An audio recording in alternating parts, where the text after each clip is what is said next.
اللہ فرماتا ہے وَاتَّبِعْ سَبِيلَ مَنْ أَنَابَ إِلَيَّ، اس کی راہ چل جو میری طرف رجوع لا چکا ہے۔ بس ایک آخری کلپ، اور ہمارے آصف بھائی نے مجھے کاغذ لکھ کے بھیجا ہے، اس کا میں اسی کا احترام کرتے ہوئے، کیونکہ میں بڑا احترام کرتا ہوں الحمدللہ آصف بھائی کا، ہمارے ناگپور تشریف لاتے ہیں تاج الاولیاء کے عرس کے موقع پہ جو وہاں پر مشاعرہ ہوتا ہے اس کی بڑی زبردست نظامت کرتے ہیں الحمدللہ، تو ان کی خواہش کا احترام ضروری ہے۔ اور چیز سے منسلک ہے غریب نواز کی ہم بات کر رہے ہیں، اندازہ لگائیے جو جھوٹے ہیں وہ اپنے آپ کو بڑے شیخ الحدیث بول رہے ہیں، اور جو حقیقت میں سچے ہیں، جن کے ساتھ ہونے کا قرآن ہمیں حکم دے رہا ہے، یا ایھا الذین آمنوا اتقوا اللہ وکونوا مع الصادقین، اے ایمان والو اللہ سے ڈرو اور سچوں کے ساتھ ہو جاؤ۔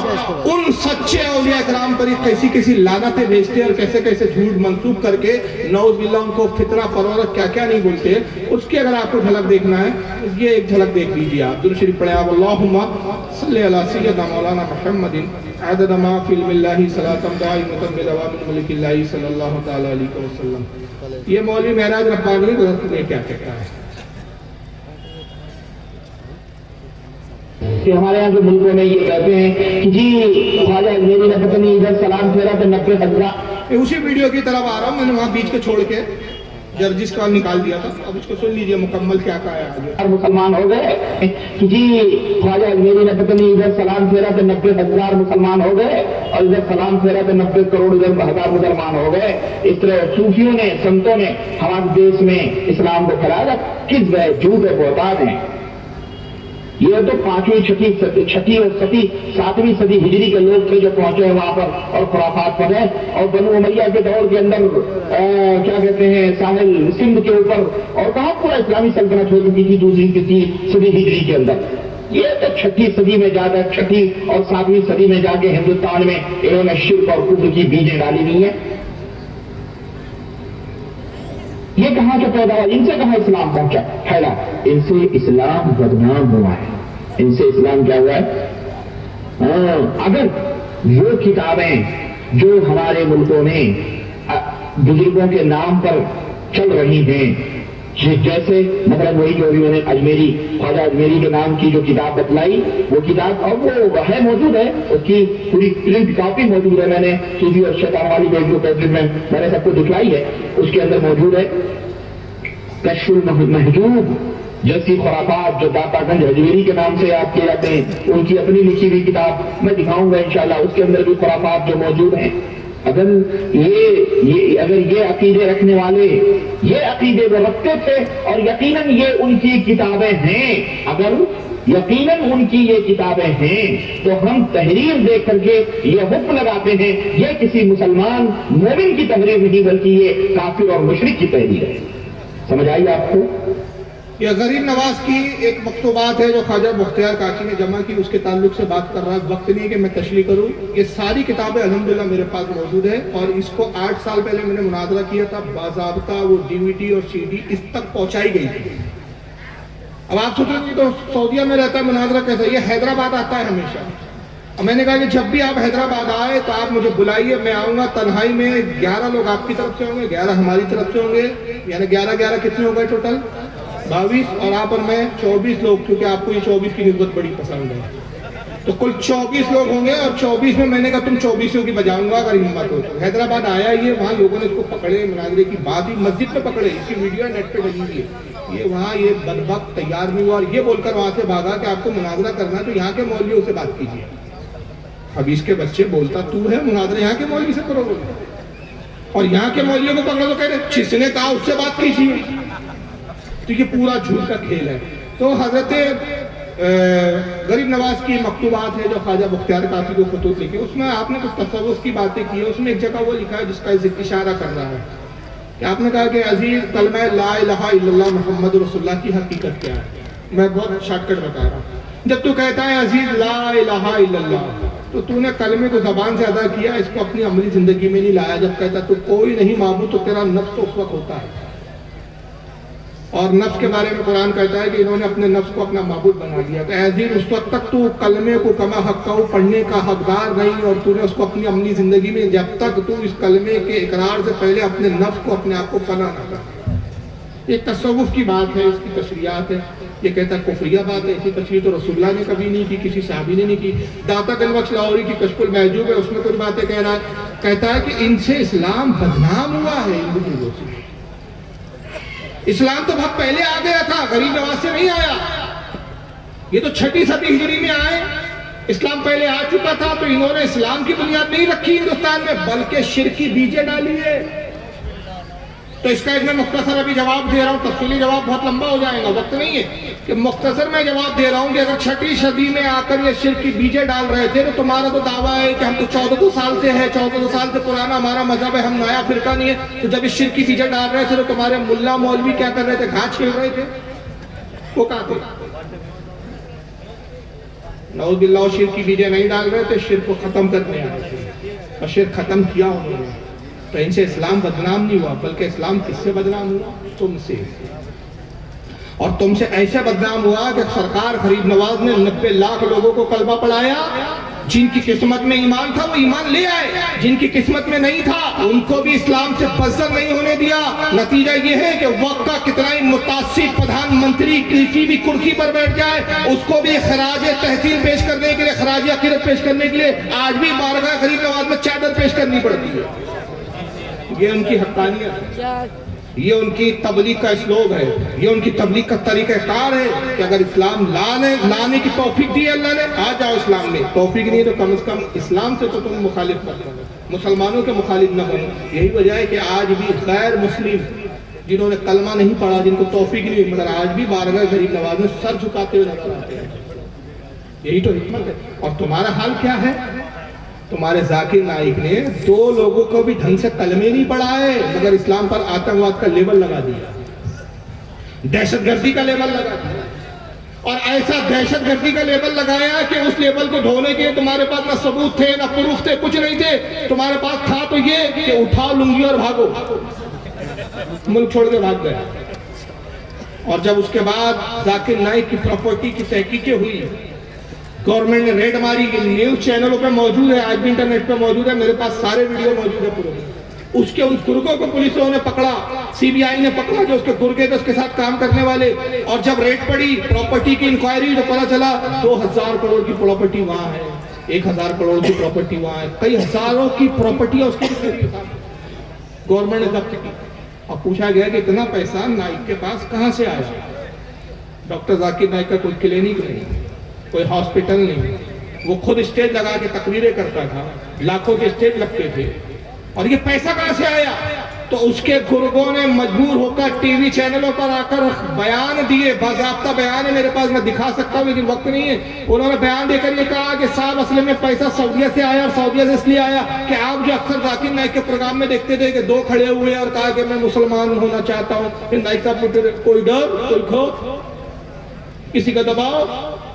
کہتے ہیں نہیں، یہ کلمہ پڑھایا، اس کی DVD بنائی جاتی تھی، اس کی CDیاں بنائی جاتی تھی، اور اپنے سعودی آقا کو دکھایا جاتا تھا کہ دیکھو صاحب ذاکر نائک اس وقت ہندوستان میں کتنا بڑا کام کر رہے ہیں، ان کو پیسوں کی مدد کیجئے، وہاں کے بڑے بڑے شیخوں سے کروڑوں لاکھوں روپے کے ڈونیشن لائے جاتے تھے۔ یہ وہ ہے پیسہ جو برسوں میں جمع کیا گیا۔ اسلام تم سے بدنام ہوا، اور کس طرح بدنام کیا انہوں نے؟ بزرگوں کے تو چھوڑو، یہ کیا ہوتے، جس نبی کی حدیث کا نام لیتے ہیں یہ اس رسول کی نہیں ہو سکے۔ چنانچہ میں ایک آپ کو دکھا رہا ہوں، یہ ابھی بھی زندہ ہے، مرا نہیں ہے بھائی، اس کا نام ہے عبدالعزیز الشبل، سعودیہ کا اس وقت مفتی ہے۔ اس بدبخت نے 2014 میں، ابھی چل رہا ہے 2021، یعنی کتنے سال ہو رہے ہیں؟ صرف 7 سال ہو رہے ہیں، 7 ہو رہے ہیں، آپ کیلکولیٹ کر رہے ہیں۔ 2014 میں اس نے فتویٰ دیا، کنگ عبداللہ اس وقت بادشاہ تھا، کنگ عبداللہ مرا، اس کی جگہ بھی اس کا بھائی کنگ سلمان بیٹھا ہے، اور سلمان بھی بنا میں بادشاہ ہے، اس نے اپنے بھتیجے کو سارا اقتدار دے رکھا ہے اسے، یہ پوزیشن ہے سعودی عرب کی۔ کنگ عبداللہ کو اس نے ایک فتویٰ دیا، تحریر دیا، اور کہا کہ کنگ عبداللہ آپ اسلامی مملکت کے بادشاہ ہیں، ہم تو آپ کو امر المومنین کہتے ہیں، امر المومنین مانتے ہیں، آپ کو چاہیے کہ اللہ نے جب اقتدار دیا تو محمد ابن عبدالوہاب نجدی کے فتوے پہ عمل کیجئے، یہی وہ وقت ہے کہ عمل کیا جائے۔ اور فتویٰ یہ تھا عبدالوہاب نجدی کا کہ رسول اللہ کے مزار کو، گنبد کو اٹھا دو، اڑا دو، اس لیے کہ یہ بھی شرک کا اڈا ہے۔ محمد ابن عبدالوہاب نجدی نے اپنی کتابوں میں لکھا یہ بات کہ رسول اللہ کے روضے کو دیکھنا بدھ کو دیکھنے کی طرح۔ ابن تیمیہ کی کتابوں میں لکھا ہے، الوسیلہ کتاب الوسیلہ وغیرہ میں، کہ حضور کی قبر سے شیطان آوازیں نکالتا ہے۔ تو اس نے فتویٰ دیا کہ صاحب حضور کی مزار کو اٹھا دو، اور جو لوگ حج کرنے کے بعد رسول اللہ کی قبر پر آتے ہیں وہ اپنے حج کو برباد کر دیتے ہیں، اس لیے کہ قبروں کی زیارت چاہے وہ رسول اللہ کی ہی زیارت کیوں نہ ہو، یہ بھی شرک ہے۔ اب ہوا کیا کہ یہ فتویٰ جب اس نے دیا تو ایوان جو ہوتا ہے، پارلیمنٹ ہاؤس ہوتا ہے جو سعودیہ کا، وہاں پر اس فتوے کو پیش کیا گیا، پڑھا گیا۔ تو امریکہ کا ایک اخبار ہے، یہ وہ اخبار ہے جو دا انڈیپینڈنٹ، امریکہ کے اخبار کے ایک رپورٹر نے وہ ساری رودات جو سارے وہاں معاملات اور فتوے کو لے کے چل رہے تھے وہ ساری اس نے تحریر کر دی، اور تحریر کر کے اس نے چھاپا کے ساتھ دیکھو ان کا ارادہ جو ہے رسول اللہ کے روزے کو اٹھانے کا ہو رہا ہے معاذاللہ۔ جب یہ اخبارات میں خبر آئی، یہ بہت رپورٹڈ انٹرنیشنل اخبار ہے، یہ کوئی لوکل اخبار نہیں ہے، یہ امریکہ کا اخبار ہے، انڈیپینڈنٹ، ورلڈ میں جاتا ہے۔ ترکی میں احتجاج شروع ہو گئے اس کے خلاف، سوڈان میں، مصر میں، جتنے بڑے بڑے اسلامی ممالک تھے وہاں، حتیٰ کہ پاکستان میں علامہ آصف جلالی صاحب ابھی زندہ ہے ماشاءاللہ، انہوں نے اس کے خلاف احتجاجی ریلیاں نکالی اور باقاعدہ وارننگ دی کنگ سلمان کو، کنگ عبداللہ بن عبدالعزیز کو کہ اگر تم نے رسول اللہ کے روزے کی طرف آنکھ بھی اٹھائی تو ہم لوگ بغیر ویزا بغیر پاسپورٹ کے کسی بھی طرح جانے چلے جائے، چاہے تم ہم پہ گولیاں داغ دو، ہم اپنی پاکستان کی بارڈروں سے ہوتے ہوئے سعودیہ میں گھسیں گے اور تہلکہ مچا دیں گے۔ حتیٰ کہ ایران حالانکہ شیعہ ملک ہے، وہاں کے ایران کے پریزیڈنٹ نے بھی اس وقت اعلان کیا کہ اگر رسول اللہ کے روزے کی ایک اینٹ بھی تم نے ہلانے کی کوشش کی تو ایران سب سے پہلا ملک ہوگا جو تم پر حملہ کرے گا۔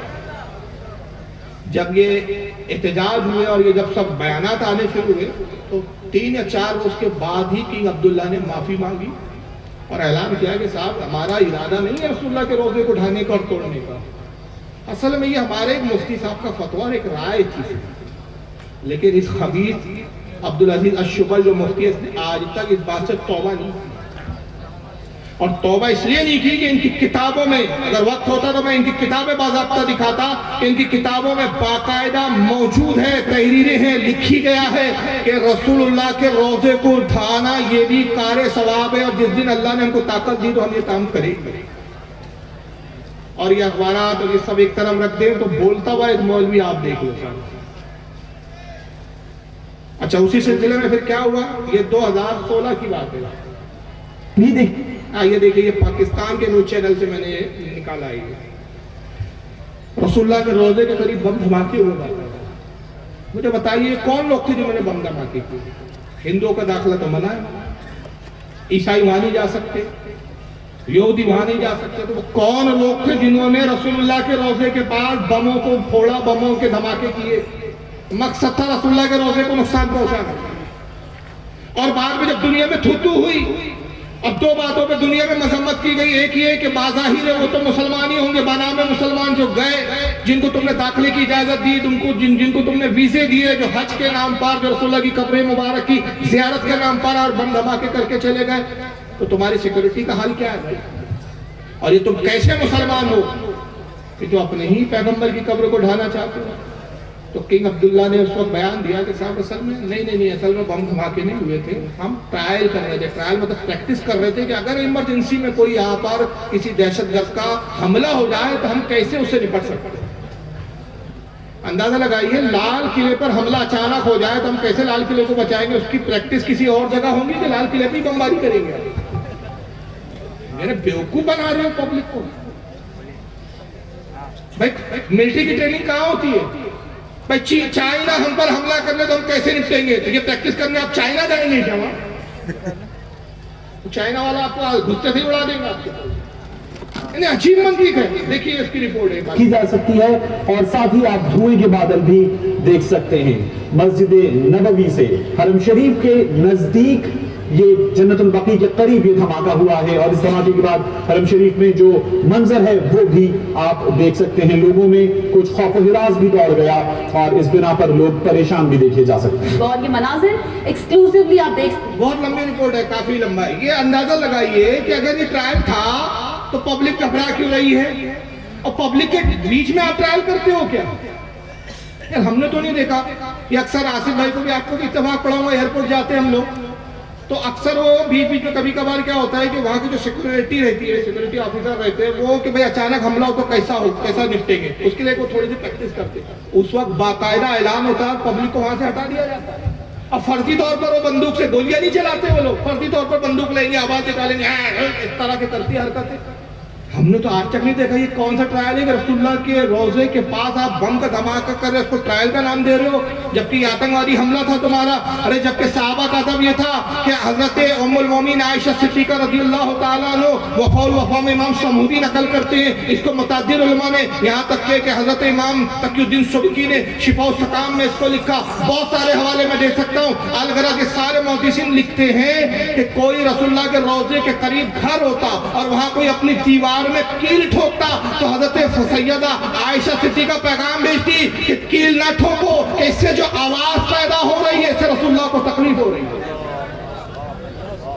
یہ صحابہ کا ادب تھا.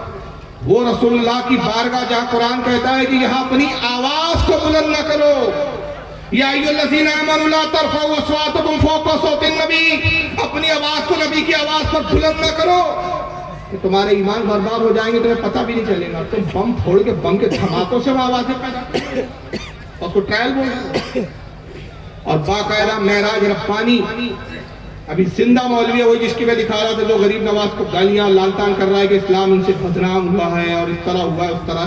اس نے باقاعدہ نعوذ باللہ بیان دیا, اس کا ویڈیو بیان موجود ہے. کہتا ہے کہ گنبد خضرا کو تو ڈھانے کا ہمارا ارادہ ہے, لیکن کچھ حکمتیں ہیں. حکمت کیا ہے؟ یہ کہ دنیا کا بھی خوف ہے کہ دنیا کے دوسرے ممالک ہم پر حملہ کر دیں گے. ان حکمتوں کی بنیاد پر ہم ابھی جو ہے وہ خاموش ہے, ورنہ ہمارا ارادہ تو یہی ہے کہ قبروں کو ڈھانا چاہیے. دیکھ لیجئے اس کا جواب بھی سن لیجیے.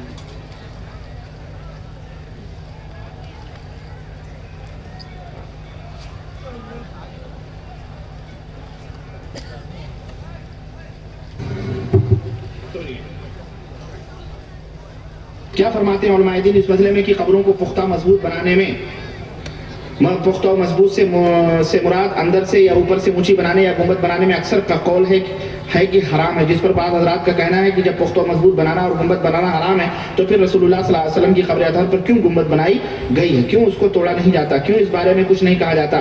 کیا کسی قوم کے ڈر فتنے کی وجہ سے صلی اللہ علیہ وسلم کی حدیث کو انجام رکھا جاتا؟ اگر کوئی ہیلا بیان کیا جائے تو برے علماء اپنے اپنے ہیلے بیان کریں گے, ہر علماء اپنے اپنے ہیلے بیان کریں گے. کیا حضور صلی اللہ علیہ وسلم کے لیے کوئی خصوصیت؟ حضور صلی اللہ علیہ وسلم کے لیے کوئی خصوصیت نہیں, اور یہ گنبد بنانے والے یہ بدعتی شریفی تھے, اور یہ 7ویں صدی ہجری اور 6ٹھی صدی کے آخر میں یہ گنبد تعمیر ہوئی, اور اس کے اوپر پہلے بلو کلر تھا, پھر ترکیہ حکومت نے اس کے اوپر گرین کلر لگایا جس کو گنبد خضرا کہا جاتا ہے. تو اس کے توڑنے کا حکم اللہ کے رسول صلی اللہ علیہ وسلم نے دیا ہے, بے شک دیا ہے, اور چونکہ اس میں ایک فتنے کی بات ہے اس لیے اس سے روکا گیا ہے. رکی ہوئی وہ بات انشاءاللہ تعالیٰ وقت آئے گا تو وہ بھی ٹوٹ جائے گا, اس میں کوئی مسئلہ نہیں ہے. انشاءاللہ تعالیٰ وقت آئے گا تو وہ بھی ٹوٹ جائے گا, اس میں کوئی مسئلہ نہیں ہے, کیونکہ اللہ کے نبی نے فرمایا ہے کہ قبروں کے اوپر پختہ عمارتیں اس طرح کی تعمیر کرنا یہ حرام ہے.